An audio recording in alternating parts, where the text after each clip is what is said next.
반갑습니다. 고1 내신 신사고편 이번 시간은 대화의 원리와 언어 예절에 대해서 수업해 보도록 하겠습니다. 자, 먼저 이 단어는 중심이 되는 게 대화의 원리거든요. 이 대화의 원리는 크게 공손성의 원리와 그다음 순서 교대의 원리 이 두 가지가 있습니다. 근데 주의할 점은 여러분들 여기에 사용되는 용어가 굉장히 생소하고 어려워요. 그래서 제가 구체적인 예를 들어가면서 하나하나 자세히 설명해 드리도록 하겠습니다. 자, 바로 시작하겠습니다. 첫 번째, 공손성의 원리입니다. 이 단어 자체만 보면 여러분들 알 수 있는 내용이 있어요. 공손하게 말한다고요. 상대에 대해서 이야기할 때 공손하게 말한다. 그럼 어떻게 공손하게 말하는 것인지에 대해서 설명을 하겠죠. 보겠습니다. 상대를 배려하며 예절을 갖추어 대화하는 방법 이렇다고요. 이걸 좀 더 구체화시켜 보면 여기 사용된 용어 어렵습니다. 대화에서 지켜야 할 원리를 이익과 부담, 칭찬과 비방, 일치와 차이라는 측면에서 사용한 것, 설명한 것 이렇게 되어 있습니다. 지금부터는 이 세 가지 포인트를 가지고 여러분들에게 예를 들어서 설명해 드리겠습니다. 바로 들어가겠습니다. 첫 번째, 요령의 경률 이렇게 되어 있습니다. 지금부터 경률이라는 용어가 5번 연속해서 나올 거거든요. 이 경률을 그냥 쉽게 이렇게 생각하세요. 규칙이라고요. 말하는 규칙 중에 하나가 전문 용어로 요령의 경률 이렇게 쓰여졌다. 그러면 이건 어떻게 이야기하는 것이냐? 상대에게입니다. 상대에게, 말하는 상대에게 부담이 될 수 있는 표현은 최소화하고요. 그 다음 상대에게 이익이 되는 표현을 최대화하라는 규칙입니다. 생소하지요? 이걸 제가 조금 더 풀어서 설명을 하면요. 상대한테 이야기를 할 때요. 어떻게 하면 부담이 덜 되느냐? 이게 중요한 거예요. 그러면 상대한테 부담을 덜 되게 하기 위한 표현 방법은 무엇이냐면 일단은 의문의 형식, 이 의문의 형식을 좀 더 디테일하게 표현하면 질문의 형식이요. 질문의 형태로 이야기를 합니다. 무엇을요? 무언가를 이야기할 때 질문의 형식, 의문의 형식으로 이야기하면서 상대에게 어떠한 선택권을 부여해 버리면 어떻게 되냐면 그 말을 듣는 상대의 부담이 현저하게 줄어든다는 거죠. 상대의 부담이 줄어들면 자연스럽게 이익은 올라간다라고 생각을 하시면 됩니다. 이것 따로 이것 따로가 아니라요. 그러면 예를 통해서 보겠습니다. 자, 첫 번째 예는요. 잘못된 말하기 방식을 보여줄 거예요. 두 번째 말하기 방식은 잘된 말하기 방식입니다. 그러면 여기서 왜 잘못됐는지 알려드리겠습니다. 도규랑 동근이라는 학생의 대화입니다. 보겠습니다. 다음 주 우리 모둠이 발표해야 하니까 금요일까지 자료를 정리해서 나한테 보내줘라고 이야기합니다. 여기서 보면 이 뒤가 잘못됐다는 거죠. 일방적으로 도규가 동규한테 자료를 요구하고 있는 상황이에요. 일방적인 요구가 되는 거예요. 이러니까 이 말을 듣는 동근이가 어떻게 반응하냐? 그렇게 빨리라고 이야기를 하는데 여기에서 딱 보면 여러분들 느낄 수 있죠. 동근이가 듣는 이의 입장에서 심리적인 부담이 있다 없다. 부담이 굉장히 크다라는 것을 알 수가 있어요. 그래서 이건 상대한테 부담을 주는 표현이니까 잘못된 표현이라고. 그러면 이거를 어떻게 고쳐야 하느냐? 자, 이번에는 묘선과 정은의 대화를 보겠습니다. 내가 주말에 노래방에 가야 해서 그러는데 혹시 금요일까지 자료를 정리해서 보내줄 수 있겠니? 마무리는 내가 할게. 이렇게 되어 있습니다. 이렇게 얘기를 하니까 정은이가 좀 급하긴 한데 해볼게 라고 합니다. 일단 결론부터 보면 이 묘선의 요구사항에 대해서 정은이의 반응을 보세요. 동근이는 부담을 굉장히 가진 표현을 하고 있죠. 그런데 정은 어떻습니까? 딱 봐도 부담이 현저하게 줄었다는 것을 알 수가 있죠. 그러면 어떻게 해서 이렇게 부담이 줄었는지 보겠습니다. 일단 주말에 노래방에 가야 한다라는 개인 사정을 이야기한 거예요. 개인 사정을 먼저 이야기하고 그 다음 뒤에가 가장 중요합니다. 금요일까지 자료를 정리해서 보내줄 수 있겠니? 라고 뭐 하고 있습니까? 질문의 형태로 이야기를 합니다. 질문의 형태로 이야기하면서 정은에게 뭘 부여한 겁니까? 보내줄 수 있다, 없다라는 선택권을 주고 있죠. 선택권을 듣는 이에게 부여해 버립니다. 이렇게 되면 어떻게 된다? 듣는 이의 부담이 현저하게 줄어든다라는 거죠. 듣는 이의 부담이 줄어드니까 자연스럽게 듣는 이의 이익이 최대화되는 표현이 되는 거고요. 그 다음에 여러분들 교재에는 이 마지막 부분, 마무리는 내가 할게 라는 부분에 대한 설명은 없습니다. 하지만 제가 판단하기에 마무리를 요선이가 한다라는 것은 정은이는 마무리를 할 이유가 없다라는 거죠. 그러면 정은이의 입장에서 이 발언은 뭐가 되겠습니까? 바로 상대의 이익이 최대화되는 발언이 된다라는 거죠. 이해됐나요? 자, 다시요. 요령의 경률이라는 것은 상대에게 부담이 되는 표현은 최소화하고 이익이 되는 표현을 최대화하라는 것인데 여기가 포인트가 된다. 부담이 되는 표현을 최소화하는 방법은 어떻게? 의문형 혹은 질문의 형태로 상대에게 어떠한 선택권을 주라라는 것. 여기에서 금요일까지 자료를 정리해서 보내줄 수 있겠니? 없겠니? 선택권을 부여했다는 것. 또 하나 짚고 넘어가야 될 것은 교과서에서 설명되지 않았지만 이 부분 역시 상대에게 이익을 최대화시키는 표현이 될 수 있다는 것. 이 부분은 학교에서 여러분들 수업 들을 때 담임선생님께 한번 확인해 보시기 바랍니다. 자, 요령의 경률 여기까지 정리를 하고요. 그 다음 보겠습니다. 자, 두 번째는 관용의 경률입니다. 경률은 규칙이라고 했죠. 여기서 또 보겠습니다. 관용의 경률은 이번엔 자신입니다. 자신에게 이익이 되는 표현은 최소화하고요. 부담이 되는 표현을 뭐하라? 최대화하라는 겁니다. 여러분들 눈치 빠른 친구는 아까 요령의 경률하고 한 세트로 묶일 수 있겠네. 즉 관용의 경률은 요령의 경률을 자신의 관점에서 이야기를 하는 거예요. 자신에게 그래서 이익을 최소화시켜서 이야기를 하고 부담을 최대화하는 거죠. 그러면 여기서도 포인트는 이렇게가 됩니다. 자신한테 부담을 최대화할 수 있는 표현 방법은 무엇이냐라는 거죠. 굉장히 쉽습니다. 어떠한 문제사항이 발생했을 때요. 어떻게 이야기하느냐. 그 문제사항을 자신의 탓으로 돌린다라는 거죠. 제 탓이에요. 이렇게 말해버리면 나에 대한 부담이 최대화되고요. 반대로 자연스럽게 나에 대한 이익은 최소화되어 버립니다. 예를 보겠습니다. 당연히 첫 번째는 잘못된 예예요. 왜 잘못됐는지 보겠습니다. 태혁과 선생님에 대합니다. 태혁이가 선생님 발표를 할 때 활용하라고 주신 자료가 너무 어려워서 이걸로는 발표 못하겠어요. 쉬운 걸로 다시 찾아주세요 라고 이야기를 하는 거죠. 이랬던 선생님이 이게 어렵다고만 하지 말고 다시 읽어보렴 이랬는데 여기서는 선생님 말씀에 대해서는 일단은 무시하고요. 포인트는 여기입니다. 선생님이 자료를 주셨는데 그걸 활용하지 못하는 문제 상황이 발생했어요. 그런데 여기에서 태혁이 선생님께 어떤 말을 했느냐? 자료 탓을 하고 있죠. 즉 선생님 탓을 하고 있는 거예요. 그러면 잘못된 말하기가 된다는 거예요. 선생님 탓하니까 선생님이 기분이 좋겠어요? 나쁘겠어요? 나쁘다라는 거죠. 그러면 올바른 대화가 이루어질 수 없다라는 겁니다. 그러면 이거를 바르게 하려면 어떻게 바꿔야 하는가? 이번에는 종원과 선생님에 대합니다. 자, 종원이가 선생님 발표할 때 활용하려고 주신 자료를 제가 잘 이해하지 못해서 그러는데 혹시 조금 쉬운 자료를 찾아주실 수 있을까요? 했습니다.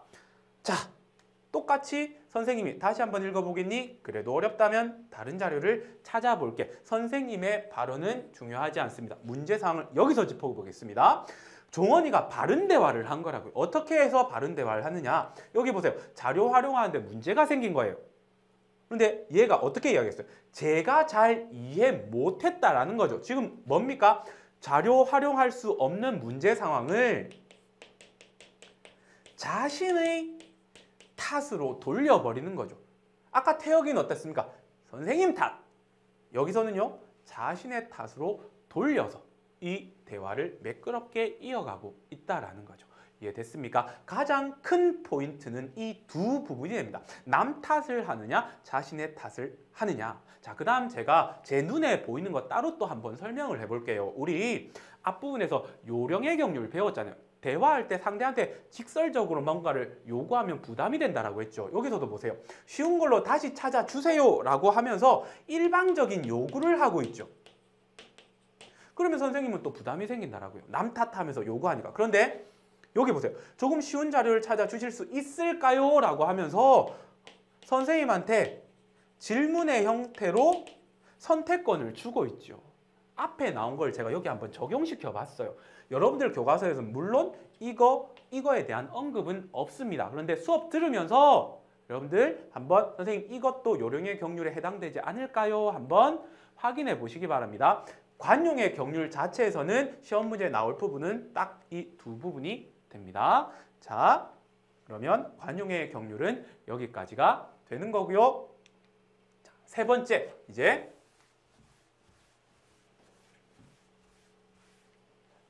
칭찬의 경률입니다. 딱 봐도 뭐 칭찬하라는 거죠. 이게 아니라요. 좋아요 클릭하라는 거죠. 여러분들 좋아요. 자, 보겠습니다. 어떻게 하느냐. 상대방에 대한 비방은 최소화하고요. 칭찬을 뭐하라? 최대화하라는 겁니다. 이거는 무조건적으로 좋아, 좋아, 그래, 굿 이렇게 이야기하면 된다라는 거죠. 예를 통해서 보겠습니다. 준수와 태거리의 대화입니다. 준수, 어제 발표 연습을 그렇게 많이 했는데 별 문제 될 건 없죠. 오늘 발표가 그게 뭐니? 왜 그렇게 떨어? 무슨 말을 하는지 하나도 모르겠더라! 라고 이야기를 합니다. 지금 뭐 하고 있습니까? 태거리의 발표에 대해서 대놓고 지금 비방, 여러분들 용어로 뭐 하고 있습니까? 까고 있네.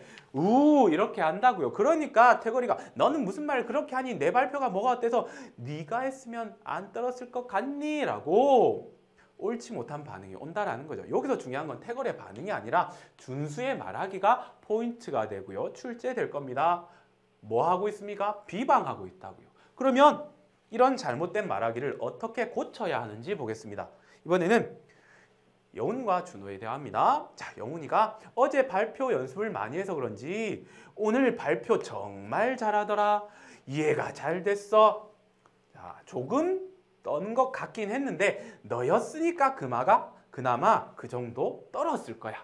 이렇게 이야기를 합니다. 딱 보시면 뭐 하고 있습니까? 영훈이가 준호에 대해서 칭찬을 겁나 하고 있습니다. 근데 여기서 주의할 점 칭찬만 한 게 아니에요. 이 부분 제가 괄호를 쳐놨죠. 조금 떠는 것 같긴 했는데 라는 거죠. 이거는 뭡니까? 바로 문제점은 있었다라는 거죠. 그런데 이 문제점을 과도하게 지적하는 것이 아니라 조금 떠는 것 같다라는 표현을 통해서 여기에 해당하죠. 비방을 최소화시켜서 표현하고 있다라는 거죠. 이해되겠습니까? 이렇게 하니까 준호가 땡큐 영훈 많이 떨었는데 내가 그렇게 말해주니 한결 마음이 놓인다. 이 위의 대화랑 아래 대화를 한번 보세요. 어떤 게 훨씬 더 자연스럽고 어떤 게 훨씬 더 친근감 있게 다가옵니까? 밑에 게 다가오죠. 어떤 방법을 사용해서요? 비방 최소화, 칭찬 최대화하는 칭찬의 경륜을 활용해서 대화를 하면 자연스러운 대화가 된다는 것을 알 수가 있습니다. 자, 그 다음 네 번째. 겸양의 경륜입니다. 자, 우리 이제 이것까지 4개의 경륜인데 아까 앞에서 요령과 관용은 한 세트였죠. 그러면 당연히 칭찬과 겸양도 한 세트가 될 겁니다. 앞에 칭찬은 뭡니까? 칭찬하는 거죠. 칭찬의 경륜. 겸양의 경륜 딱 봐도 뭡니까? 겸손과 관련되는 거죠. 그러면 어떻게 해서 겸손한 표현이 되는지 보겠습니다. 자신에 대한 칭찬은 어떻게 하라? 최소화하고요. 자신에 대한 비방은 최대화하라는 규칙입니다. 그러면 어떻게 하면 자신에게 비방을 최대화하는지를 한번 보자고요. 예를 보겠습니다. 선생님과 묘선에 대합니다. 아까 등장했죠. 노래방 굉장히 좋아하는 친구입니다. 선생님, 묘선아, 발표 자료 정말 잘 만들었더구나. 그래서 내용도 더 잘 전달된 것 같아 라고 하면서 선생님이 묘선 학생에 대해서 뭐 하고 있습니까? 칭찬하고 있는 거예요. 선생님은 찬동의 경륜으로서 이야기를 하는 거예요. 이러니까 묘선이가 당연하죠. 제가 뭐 못하는 거 보셨어요? 다음 발표 자료도 기대하세요 라고 하면서 선생님의 자신의 칭찬에 대해서 뭐 스스로도 뭐 칭찬하고 있죠. 잘못됐다고요. 여러분들 이렇게 말하면 친구가 있을까요? 없을까요? 맞죠. 묘선이는 아마 혼자 학교를 다니게 될 가능성이 굉장히 높습니다. 그러면 이 묘선을 위해서 우리가 조언을 해줘야죠. 어떻게 하면 친구가 있게 말하게 되는지 보겠습니다.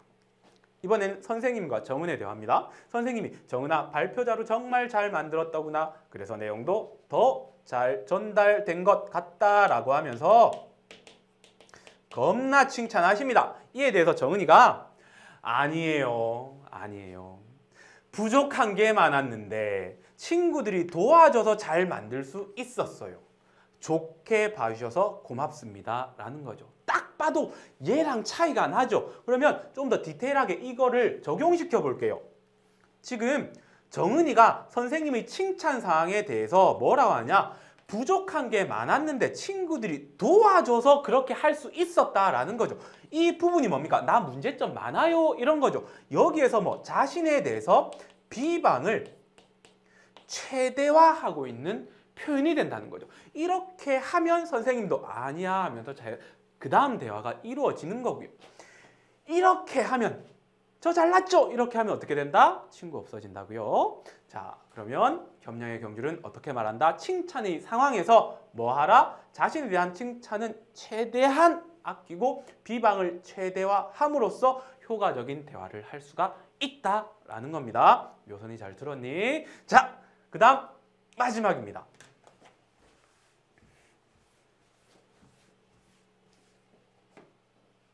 동의의 경륜입니다. 동의의 경륜, 이건 뭐냐면 상대와 자신의 의견 차이를 최소화하고요. 그 다음 의견이 일치하는 부분을 최대화하라는 말하기 규칙입니다. 자, 여러분들 친구들하고 대화하다 보면 의견 차이가 날 때가 있잖아요. 근데 그때 잘못하면 막 싸우게 되잖아요. 다투게 되고 절교 다시 보지 마 이런 상황이 벌어질 수가 있어요. 그때 어떻게 이야기를 해야 되느냐라는 거죠. 이거는 그럼 더 쉽게 의견 차이가 날 때 어떻게 이야기해야 하느냐. 먼저 의견이 일치하는 부분을 먼저 말하고요. 그 다음에 상대방과 의견이 일치하지 않는 자신의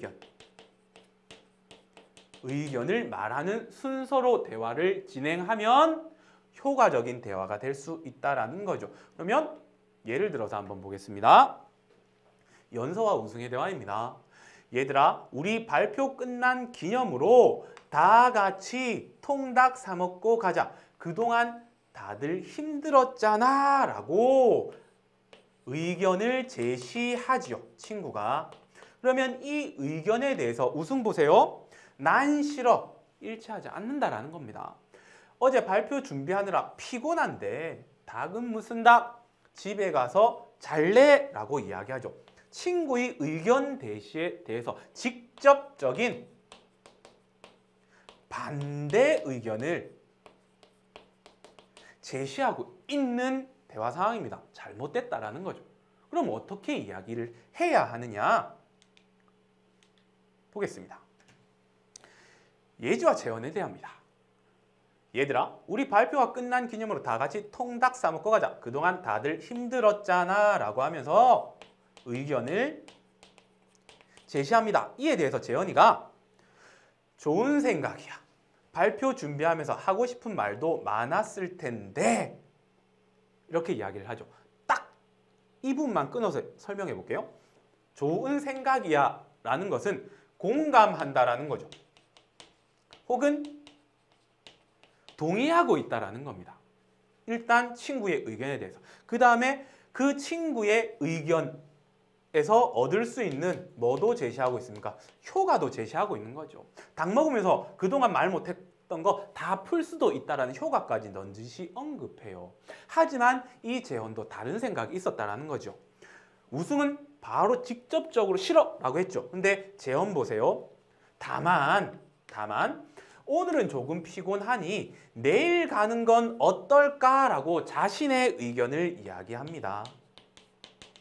자신의 의견을 이야기합니다. 그런데 자신의 의견을 이야기할 때도 이 문장을 잘 보세요. 일방적으로 내일 가자라고 이야기하는 것이 아니라 우리 앞에서 상대한테 이야기할 때 요령의 경륜 배웠죠. 그걸 그대로 적용시킵니다. 어떻습니까? 내일 가는 건 어떨까? 조금 피곤하니 이거 개인의 사정 먼저 이야기하고 그 다음에 질문의 형태로 내일 가는 건 어떨까? 질문의 형태로 하면서 듣는 이로 하여금 뭘 준 겁니까? 선택권을 주고 있는 거죠. 이렇게 하니까 듣는 예지도 어떻게 될까요? 자연스럽게 받아들일 수가 있다는 거죠. 이 선택권에 yes or no라고 대답을 하면서요. 물론 여기서 중요한 것은 이 부분이 되는 거예요. 의견이 다르더라도 의견이 일치하는 부분에 대해서 먼저 말하고 자신의 생각을 이야기한다. 여기서 끝나는 건데 원래는 제가 앞에 요령의 경륜을 배웠으니까 그거를 여기에 직접 적용시켜 보는 겁니다. 자, 다시 동의의 경륜 적용시키면요. 상대와 자신의 의견이 차이가 있을 때는 의견 차이를 어떻게 한다? 최소화시키고 일치를 최대화한다. 좀 더 디테일하게 설명하면 의견 일치 부분을 먼저 이야기하고 자신의 의견을 예의 바르게 이야기한다라는 겁니다. 자, 그러면 총 5개입니다. 크게 어렵지는 않아요. 이거를 다시 한번 간략하게 정리하고 이번 시간 마치도록 하겠습니다. 자, 여기 보시면 공손성의 원리, 공손하게 말하는 방법. 제가 앞에 잠시 놓쳤지만 이거를 뭐라고도 할 수 있느냐?